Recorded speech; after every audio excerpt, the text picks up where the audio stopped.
அப்புறம் நான் கறி குழம்பு பண்ணுறேன்னு சொன்னேன்.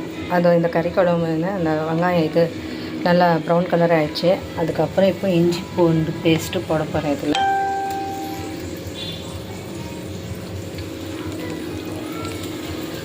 இன்னும் கொஞ்சோண்டு போட்டுடலாம்.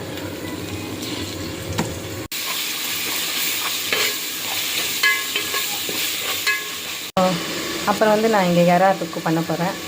இதுவும் கடாயில் எல்லாமே போட்டுட்டேன். மிளகாய், இஞ்சி பூண்டு பேஸ்ட்டு, எண்ணெய், மிளகாய் தூள் எல்லாமே போட்டு மசாலா கொஞ்சம் நேரம் ஒரு 10 நிமிஷம் ஊற வச்சுட்டு அப்புறம் கடாயில் வச்சுட்டு வறுக்கணும். இதுக்கு போன வாட்டி ஒரு மாடல் பண்ணேன். இந்த மாதிரி ஓடிடுச்சு. கொஞ்சம் டிஃப்ரெண்ட்டாக பண்ணணும் அதுக்காக. அப்புறம் இதுக்கு சிக்கனுக்கு மசாலாலாம் கரெக்டாக எடுத்து வச்சுருக்கேன்.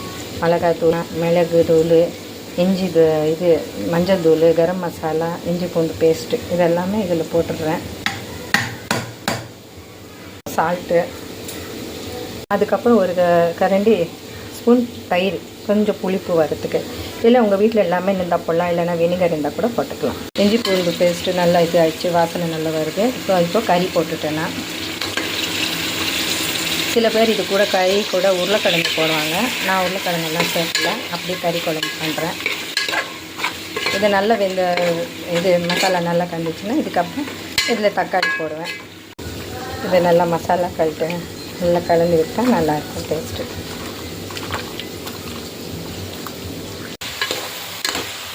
நல்லா தக்காளி நல்லா வெந்துச்சு. ஸோ இதுக்கப்புறம் இந்த கரம் மசாலா போட போகிறேன். இந்த மிளகாய் தூள், கரம் மசாலா, தனியா தூள், அப்புறம் மஞ்சள் இதெல்லாம் போட்டு, அப்புறம் 3 தக்காளி நான் அரைச்சி வச்சுருக்கேன்.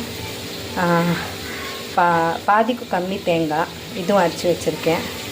இது நல்லா வெந்துச்சு. இப்போ இதில் இந்த தக்காளியும் தேங்காயும் போட்டு கொஞ்சம் நேரம் வேக வச்சுருவேன். ஒரு 10-15 நிமிஷம் நான் வேகினா நல்லா இருக்கும் இது. அப்புறம் இந்த எறா கூட இன்னும் வந்துட்டு இருக்குது. நல்லா எண்ணெய் விட்டுட்டு வருது. இன்னொரு 10 நிமிஷத்தில் இதுவும் ரெடி ஆகிடும். கழிச்சு இப்போ நான் தயிர் போட போகிறேங்களா. ஒரு 5 ஸ்பூன் தயிர்.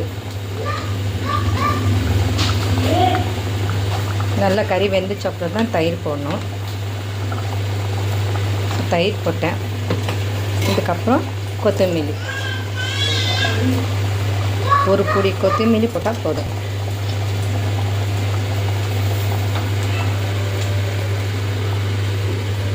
மட்டன் கறி நல்லா வெந்துச்சு. குருமா ரெடி ஆகிடுச்சு, மட்டன் குருமா. அதுக்கப்புறம் எறா தொக்கும் ரெடி ஆகிடுச்சு.